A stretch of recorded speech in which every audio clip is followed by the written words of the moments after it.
Hi, I'm Callum from Tyne Valley Motorhomes, and this is a handover of an Elddis Majestic 105. As we start the walk round on the driver's side of the vehicle first, the first locker you get to, which can be opened by the tri-mark key, is your battery locker. So in here it houses your leisure battery, which is a Varta 95 amp hour leisure battery, and next to it is where you'd hook the vehicle up if you are on a site or if you are at home and you wanted to charge that leisure battery. So to hook it up, you get your hooker bleed and you want to lift the collar and expose the end, and then you want to get your wire and you want to just put it into the groove and then connect the motorhome up first, then go and connect the power source, so the house or the site, so that you're never walking around with a live lead and it becoming any danger to you.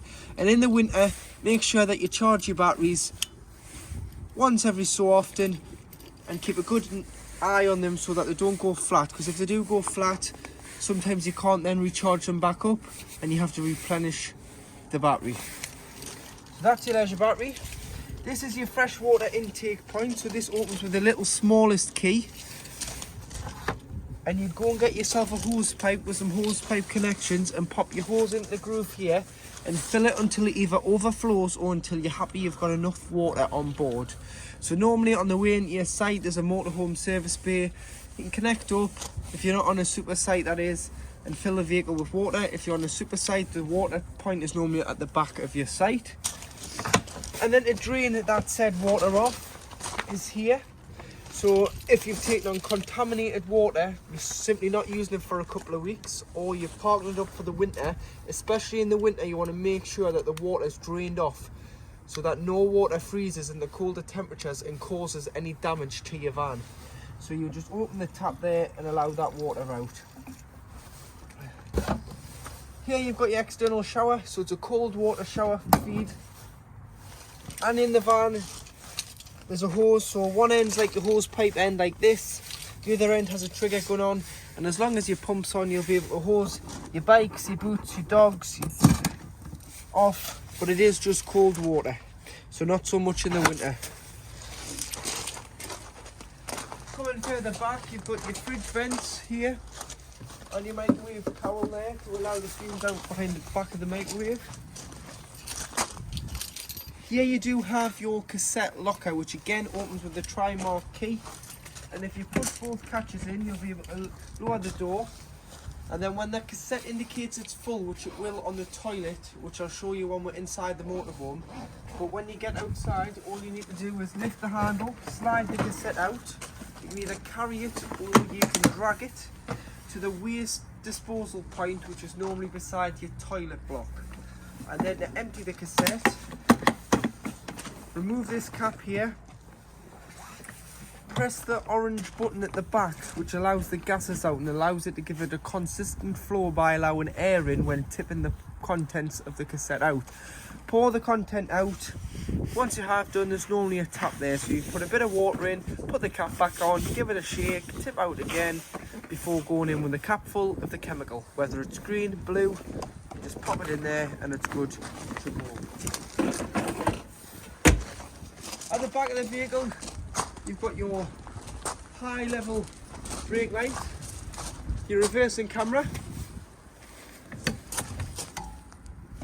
bike rack, so wheels through here, these through the spokes to tie the wheels down onto the rails, and then that through the second bike crossbar and that through the first.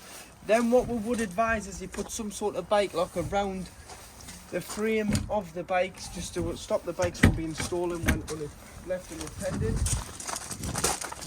Coming on to the passenger side, at the back here you've got a grey tap, which is your wastewater tap. So this is anything that you've put down any plug hole, so shower, sink, hand basin. On the way out of your site, you'd normally go over a grid, which is your waste disposal point, again motorhome service bay, and all you need to do is open that and allow that to drain out.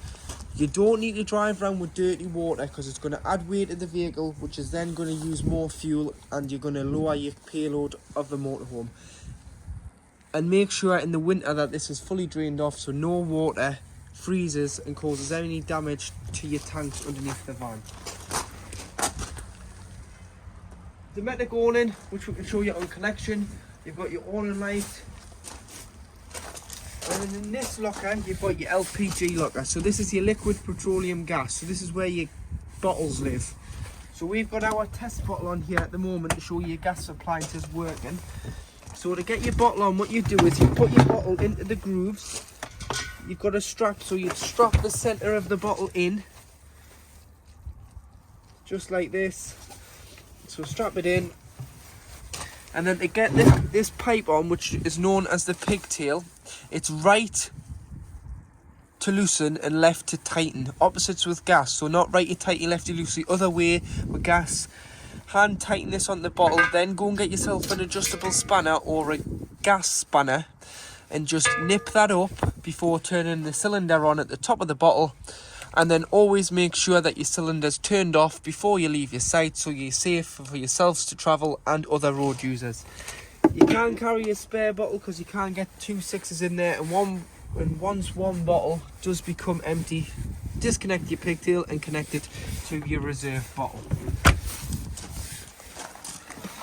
Here you have an external gas barbecue point, so a gas point which uses the main bottle on board. So instead of powering your bottle, you barbecue with a spare bottle that you'd have to carry. It works off the cylinders on board the vehicle. So what you've got is a quick release connector here, cable tied. So just get some snips and cut that off. Put that in there and connect the other end to some orange gas hosing with a Jubilee clip. Then connect the other end with a Jubilee clip to your Kadak or external barbecue, and then you can turn your tap on and that will power the Kadak or barbecue with gas supplied from the vehicle. Beside the passenger door you do have your diesel filler, which opens with the main ignition key. So you need the boxer key, which is a lockable diesel cap, so you can fill with diesel. And then underneath you've got a 19 litre AdBlue tank, so that'll indicate on the dash when it needs it between the temperature and fuel gauge saying AdBlue low. Pull into a petrol forecourt and buy it on the pumps, or you can buy it in 10 litre drums or 5 litres, and you may want to carry one in the vehicle somewhere. And top it up as the AdBlue system cleans your catalytic converter out at a certain temperature to keep your emissions nice and clean. Yeah, you do have tyre pressures, so 5 bar on the front, which is 72.3 psi, and 5.5 bar on the back, which is 79.5 psi.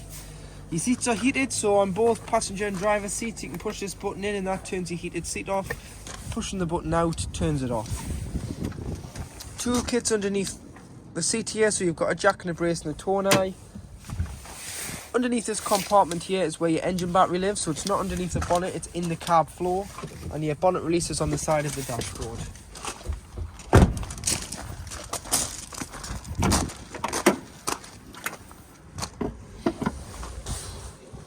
So you've got all your fluids. The main one you're going to need is your screen wash. Then releasing these 3 tabs, you've got your power steering fluid, your coolant and your brake fluid. Oil filler and dipstick. Paint code is on this sticker here. If you wanted to jump start this vehicle or another vehicle from underneath the bonnet, you can, because this is your earth. And then between your air filter and your fuse box you've got a little square box here. Put this in and lift the key to lift the flap as it's locked here. This is your contact for your positive terminal for giving or receiving a jump start. And then this is your weight plate with your unique build number on the bottom, which is for the conversion from Elddis. So when you come into the motorhome, this is your main 12 volt control panel. So you've got your on off button, which will turn on the 12 volt. If you're hooked up, then you'll get mains and you'll be able to use the 3-pin plugs. If you don't, you'll just get 12 volt off your leisure battery. You've got your pump here, so if you're going to use taps, toilet or shower, you need to turn your pump on to pressurise the water through the system. Otherwise you won't get any water from the tap because there'll be no flow of water being pressurised around the van. This one here is your master switch for your lights, and then they all are individually switched. And this one here is your awning light on the outside of the motorhome. 2 here, so you've got your battery level. Take the hook out to get a true reading of your leisure battery.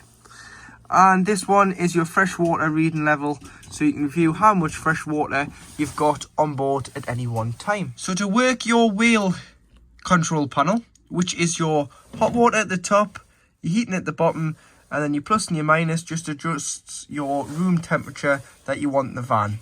So all the way at the max here is 30 degrees, and in the middle there is 15 degrees. So starting off with the hot water first. So when you arrive on site and you want to set your hot water off, you just press the button and it'll go through various different sources. So it'll go through the snowflake, which is frost control, which keeps it above 5 degrees. You've got one wavy line, which is electric on 750 watts. You've got 2 wavy lines, which is electric on 1500 watts. So depending on the amperage the site gives you, if you're on a site, you've paid for electric, you'll use electric. You'll not want to waste your gas.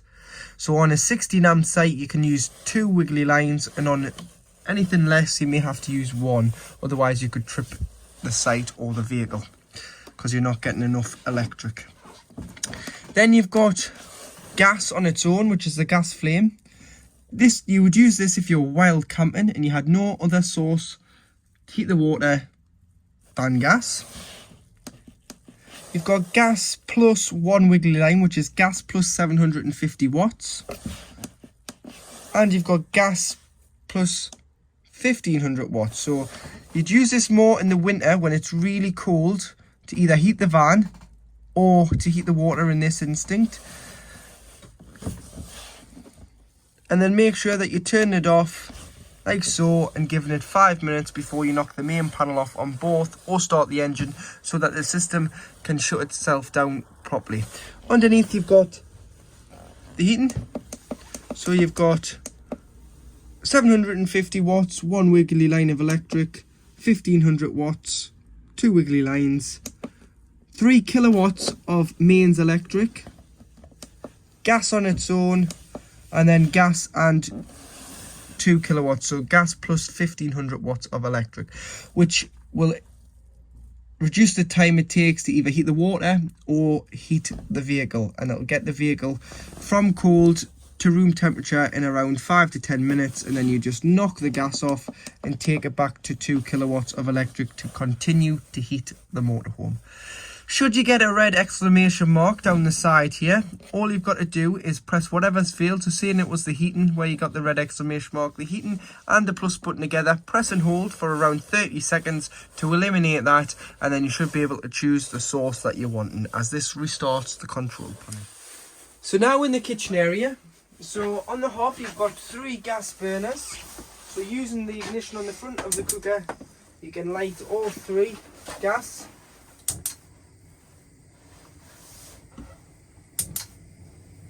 That's all 3 lit.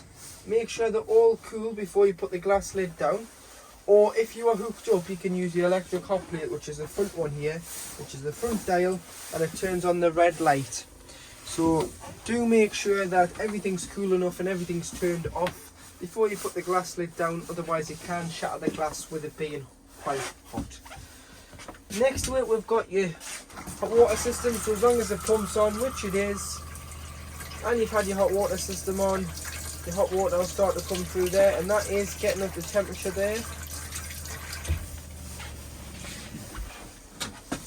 Underneath,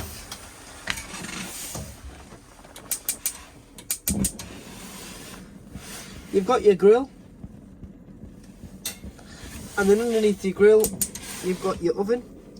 You may want to take these 2 out when travelling, as they can cause a little bit of rattling, your oven shelf and grill pan, or just pack them up with a lot of tea towels like a lot of customers do, just to stop them rattling. You've got a large bit of storage here, storage underneath. This is the plug for your electric hot plate, so if you ever need to isolate it, you can turn that plug off. And then to the other side you've got these gas taps, so you've got 4 gas taps. These turn off each individual appliance should you have any problems with gas, but they're mainly for when the vehicle is annually habitation serviced. So that's on. If they're that way, they have been turned off. So make sure horizontal, not vertical. But any problems with gas, turn the bottle off to be safe. These are mainly for when the vehicle is annually serviced.